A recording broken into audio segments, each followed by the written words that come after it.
is Histories and Mysteries. Happy Halloween! I'm Ashley. Halloween. I'm Jessica. And on this week's episode, we're going to tell you some really spooky stories. Yeah, we're very excited. Yeah. I am dressed up as Winnie the Pooh, but it's not picking up my ears with the background.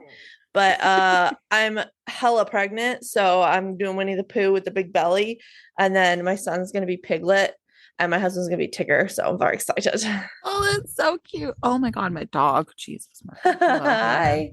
Can you even see him? Yeah. Yeah. Oh, his eyes My ears, though. They're so cute. Thanks.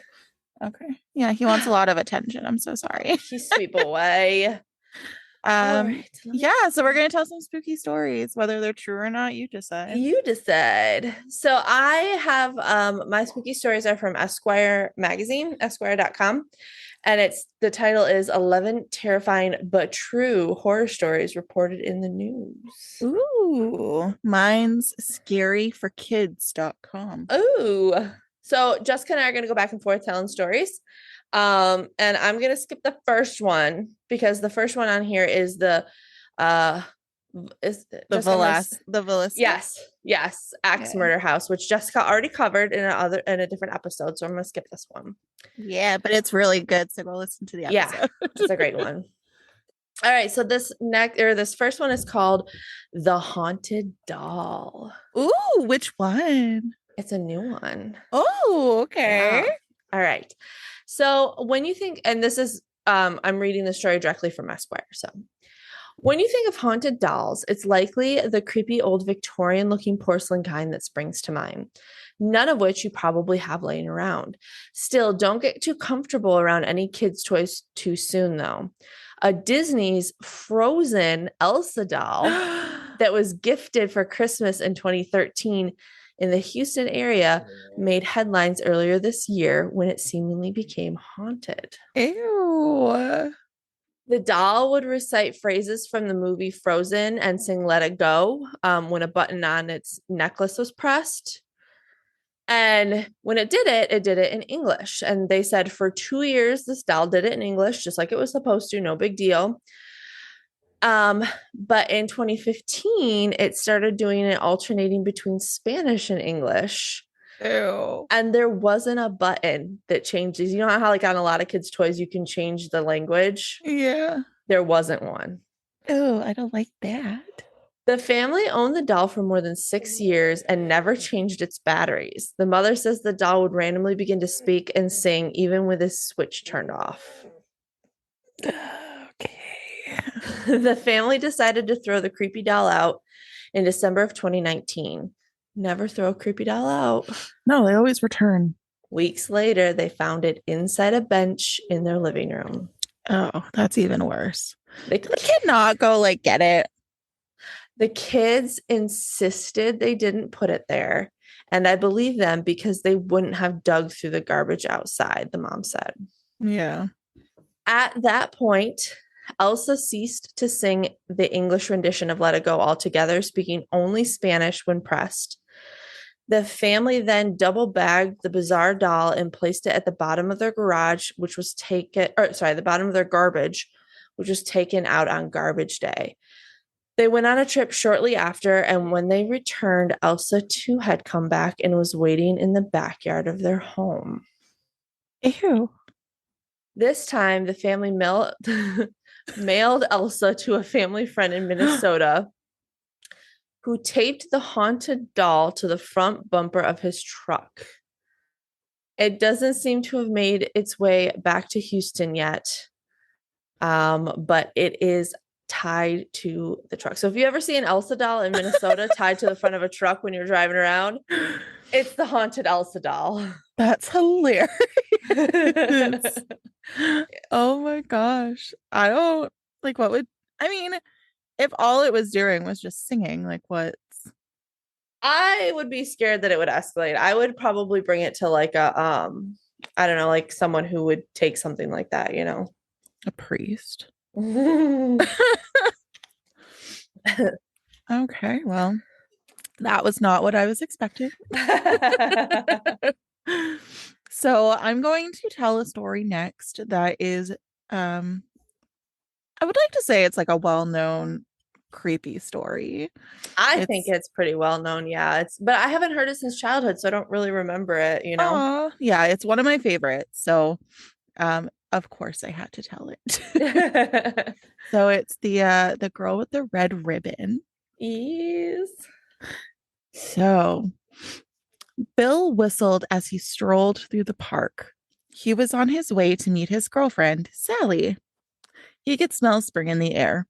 He jingled the engagement ring in his pocket and thought about asking Sally to marry him. Sally sat down on a park bench and Bill kneeled down in front of her. Sally, Bill said, you are the most beautiful girl I've ever met. I love you and I want you to be my wife. Will you marry me? You should do audiobooks.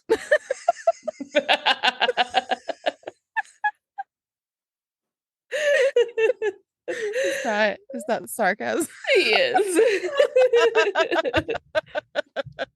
It's the best male voice I've heard. I tried my best. Sally laughed and said, yes, I'll marry you. I can't. I cannot with that one. That's awful. Kyle just like always looks at me when I'm reading stories to Evie. I always do the different voice. As Bill gazed lovingly at his bride to be, his eyes lingered on the red velvet ribbon Sally always wore around her neck. Why do you always wear that red ribbon? Bill asked. Sally said, Bill, I must never take off my red ribbon.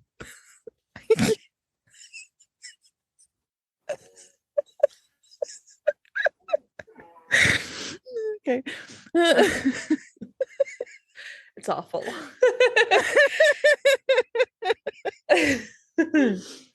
Bill smiled at Sally and left the ribbon alone. Bill and Sally were married that June. Bill found a lovely little house in a nice neighborhood and they moved in. Bill bought Sally many party dresses, but Sally always wore her red ribbon with each outfit. Bill thought this was odd. Sally just smiled and said, I must never take off my red ribbon.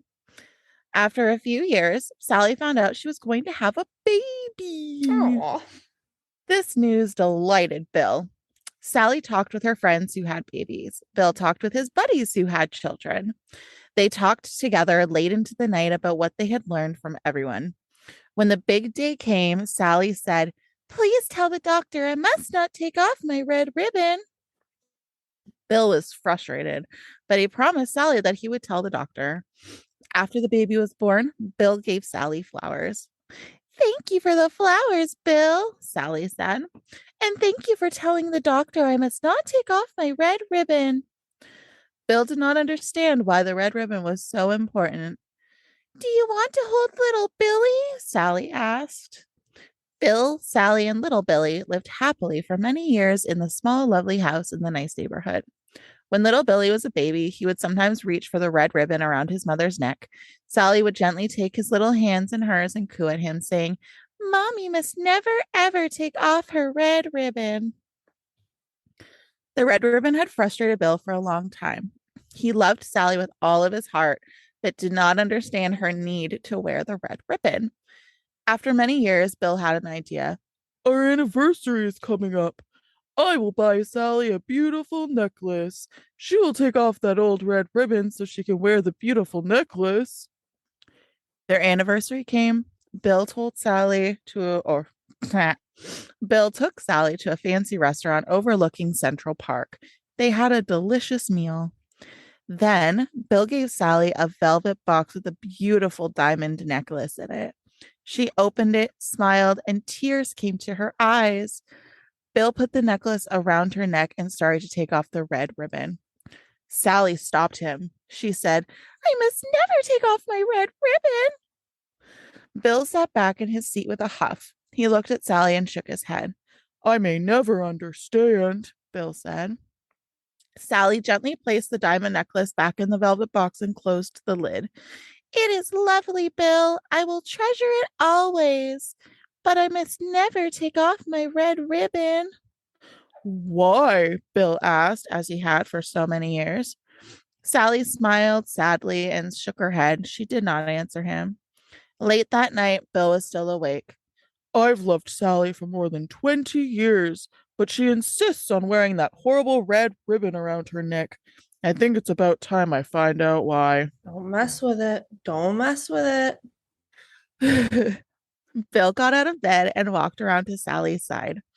Bill carefully pinched the ends of the bow on it. the Don't do it, ribbon. Bill. He began to slowly pull on the ribbon. The bow became smaller and smaller. The loops of the bow pulled through, and only a half knot was left. Bill, don't do it. Bill slid his finger under the half knot and tugged. Bill, slide your finger under something else, okay? Zip! The red ribbon gave way. Oh, no. Pop! Sally's head came off. It rolled right to the floor, bouncing in the moonlight. One large tear fell from Sally's eye. I warned you, she said. That's how it ends? Yeah. Oh. Stupid Bill. Poor Sally. Oh my God. Yeah, that one always gets you. Although Sally should have told him why. Be like, my head'll pop off, bitch. But like, I don't understand. Like, if your head's gonna pop off, wouldn't you technically be dead? Like, I don't get it. Well, yeah, but I don't think you're supposed to think that hard into it, Jess. Oh, okay. Sure.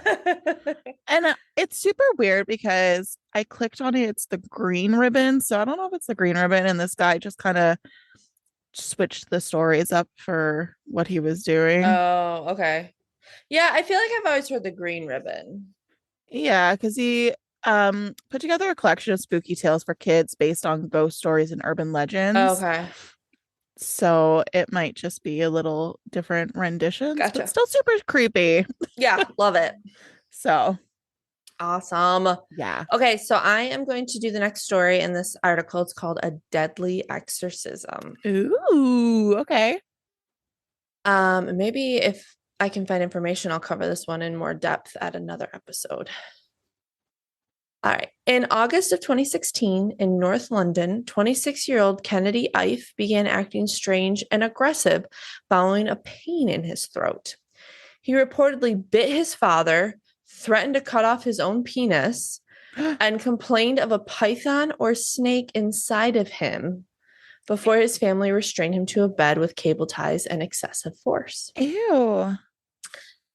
As the BBC reported, the family then set about attempting to cure Kennedy through restraint and prayer over the next 3 days, the court was told. His brother, Colin Ife, told police, "It's clear that thing was in him. What we believed was a demon because it was not natural. It was clearly trying to kill him," he said. "We had to restrain him for himself. It was clear if we didn't restrain him, he could have tried to harm people in our family." Kennedy Ife had been bound to his bed for 3 days without medical attention. When his brother called emergency services explaining that Kennedy Ife was complaining of dehydration, he appeared to have developed breathing issues and was pronounced dead at 10:17 a.m. What? As the Independent reported, while police were at the house, Colin Ife allegedly carried out an attempted resurrection by chanting and praying for Mr. Ife. All 7 of Kennedy Ife's family members were accused of manslaughter, false imprisonment, and causing or allowing the death of a vulnerable adult. A postmortem examination revealed over 60 wounds, including a possible bite on Kennedy Ife's body, and his father, Kenneth Ife, along with 4 of his brothers, sustained injuries as well. Wow. The BBC reported Kenneth Ife told jurors he ordered his sons to take shifts and use overwhelming force, but denied that an association with cults, occults, or secret societies played any part in the death. After a 4-day jury deliberation, all 7 family members were cleared of charges on March 14th, 2019. Wow. Yeah. Oh, I hope you can do a story on that. Yeah, I want to look into this one more and see if there's more information that I can do on it. Oh, that would be so cool. Yeah, I think it'd be a really interesting story. Okay. Well, thank you for that. Mm-hmm. Ew, it moves. There's a picture for the story that I'm about to do, and it's moving. And it's Ew. real creepy. I hate it. It's the pale lady. Ooh. And she's nasty. She's like this big, she looks like a big blob. Like she doesn't have a neck. She has really long, black, stringy hair. Like Ooh. black eyes. It's just bleh. So this is the pale lady. Okay. Lexi Morgan had a dream. She was walking up a dark staircase when she got to the top. She walked into a bedroom. The bedroom carpet was made up of large squares that looked like trap doors, and each of the windows was fastened shut with big nails that stuck up out of the wood. In her dream, Lexi went to sleep in the bedroom, but during the night, a woman with a pale face, black eyes, and long black hair slipped silently into the room. Ooh. She leaned over the bed and whispered, "This is an evil place.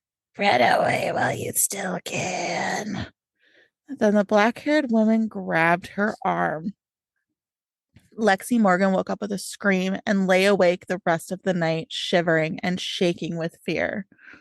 In the morning, she told her landlady that she had decided not to go to Kingston after all. "I can't tell you why," she said, "but I just can't bring myself to go there."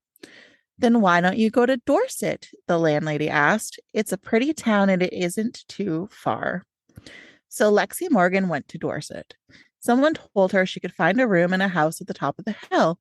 It was a pleasant looking house, and the landlady there, a plump, motherly woman, was nice as could be. "Let's look at the room," she said. "I think you'll like it." They walked up a dark, carved staircase like the one in Lexi's dream. In these old houses, the staircases are all the same, Lexi thought. But when the landlady opened the door to the bedroom, it was the room in her dream with the same carpet that looked like trap doors and the same windows fastened with big nails. "This is just a coincidence," Lexi told herself. "How do you like it?" the landlady asked. "I'm not sure," Lexi said. "Well, I take your don't. time. I'll bring up some tea while you think about it." Lexi sat on the bed, staring at the trapdoors and to the big nails. Soon there was a knock on the door. "It's the landlady with tea," she thought. But it wasn't the landlady. It was the woman with the pale face and the black eyes and long black hair. So Lexi grabbed her things and fled. Oh, yeah, I don't blame her. The end. Oh, that's creepy. Gross, right? Yeah, I don't blame her at all. No.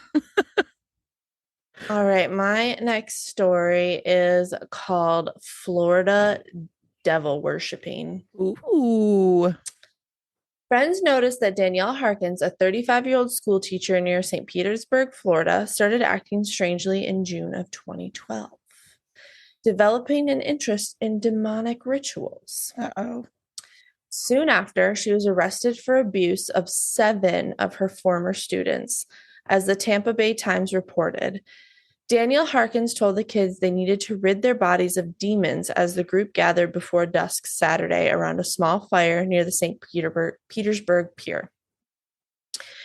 She said that they should cut their skin to let the evil spirits out, and then they needed to burn the wounds to ensure that those spirits would not return.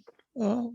When Harkins held a lighter to one teen's hand, wind blew the flame out, police said. That prompted her to douse his hand in perfume before setting it on fire. The boy suffered second-degree burns. Another teen was cut. Wow. Yeah. Another teen was cut on the neck with a broken bottle, police said. Harkin used the flame to heat a small key, which she then used to cauterize the wound. The police were notified because a friend of one of the students who participated in the ritual raised alarms. However, none of the students themselves told their parents about the event or would comment following the arrest of Harkins for aggravated battery and child abuse. NBC reported investigators said they've spoken to Harkins, but she didn't spell out what type of religion would require such drastic measures. She hasn't informed us exactly what she was trying to accomplish with this, Putes of the St. Petersburg Police Department said. And that's it on that one. Oh, Yeah. So hopefully that's another one that I would like to do more yeah, I was on later. gonna say you gotta do that one too. Mhm. That's really interesting. Oh, yeah, you could like totally do Both a of story on those. that. Yeah. Oh, you're getting some good stories. I know. These are interesting. I wish they had more on them. They will. You just have to research. Oh. Put some effort into it. I'm kidding. You're really pregnant. We're already researching way a lot. Okay. My story is called The Big Toe. Ooh. And my beard keeps disappearing, but whatever. One day, a boy was digging in his garden when he saw a big toe sticking out of the ground. He tried to pick it up, but it was stuck. It wouldn't budge, so he pulled as hard as he could and it came off in his hand. And then he heard something groan and scamper away. The boy took the big toe into the kitchen and showed it to his mom. That looks nice. That looks nice piece of meat. That's stupid. That looks like a nice piece of meat, she said. I'll put it in the soup and we'll have it for dinner. Ew. That night at the dinner table, the boy's father scooped the big toe out of the soup and chopped it up into 3 pieces. The father, the mother, and the boy each ate a piece. Then they did the dishes, and when it got dark, they went to bed. The boy fell asleep almost at once, but in the middle of the night, he was rudely awakened by a strange sound. He listened closely. It sounded like there was a voice coming from outside his window, and it was calling to him. Where's my big toe? It groaned. When the boy heard that, he got very scared, but he thought, it doesn't know where I am. It will never find me. Then he heard the voice once more. I don't know what's worse, the story, like scariness, or your voice. They're both very scary. I feel like my voice adds to the creepy. Of course, of course, of course. Yeah. You know what? I'm just keeping it entertaining.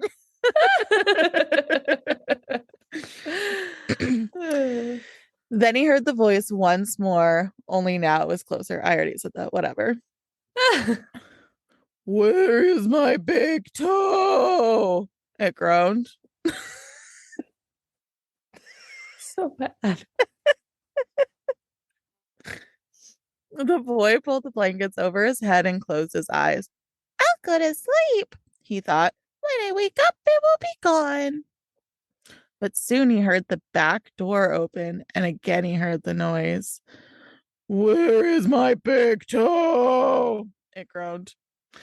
Then the boy heard footsteps move through the kitchen, into the dining room, into the living room, into the front hall.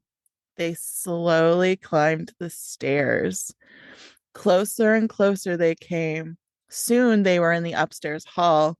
Now they were outside his door. Where is my toe? The voice groaned. The boy watched in horror as his bedroom door opened.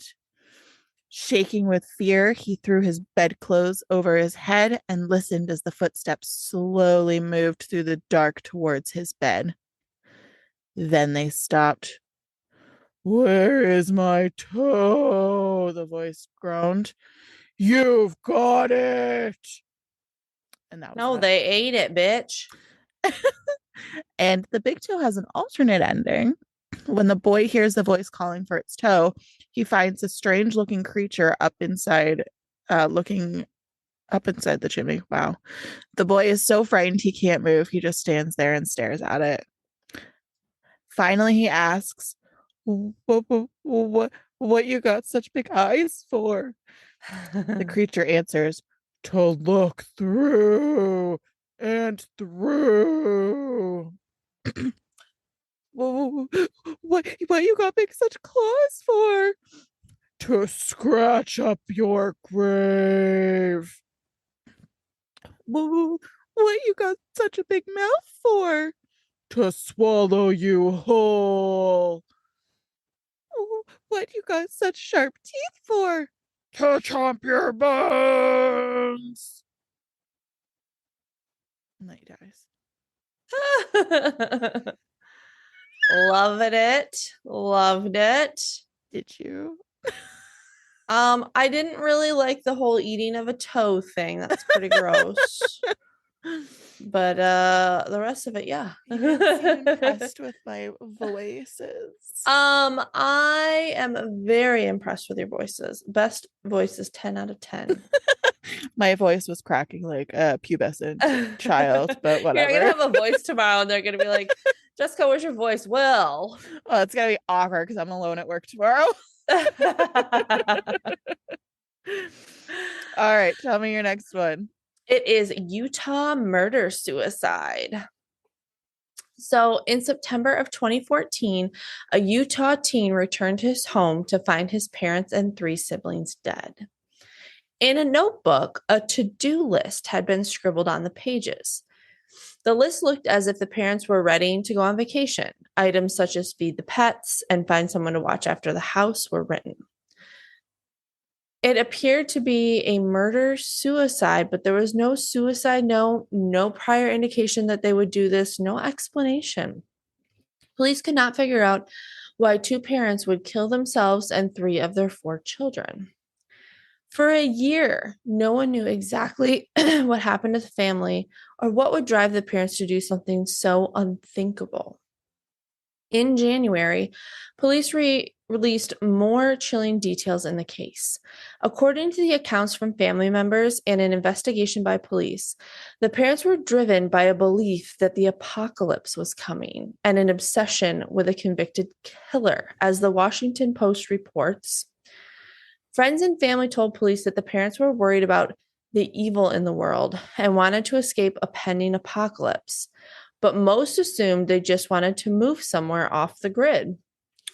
Investigators also found letters written by Christy Strack to one of the state's most infamous convicted killers, Dan Lafferty, who was convicted in the 1984 fatal stabbing of his sister-in-law and her 1-year-old daughter.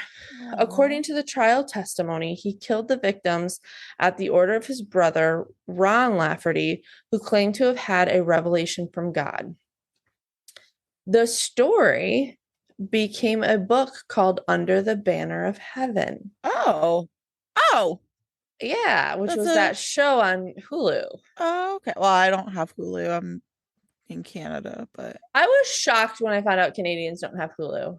I know it's really depressing because I really want it. And when we were supposed to get it in Canada, and then it just hasn't been developed. So weird. Well, Yeah. Under the Banner of Heaven is really good.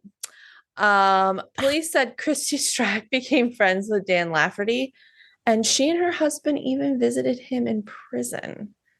So was his belief something that rubbed off on them, and that's why they killed themselves and their children? Are you going to cover this story? I could. Can you? Yeah. I'm real fascinated with it. Got 3 now. Amazing. That's insane. Yeah. Like, could you imagine? I don't think there's anything that could happen that would make me want to kill my children. Because I think I'd always have hope. Like, well, maybe the apocalypse won't come. You know what I mean? Well, exactly. But I mean, there are people that believe in it so wholeheartedly, you know? Yeah. Yeah. And there is like that tiny in the back of your brain, like, what if it is going to happen? Yeah, but I don't think that tiny thing in the back of my brain would make me kill my children. Oh, God, no. That's not what I was getting at. Oh, my gosh. No. I worked too hard to get her.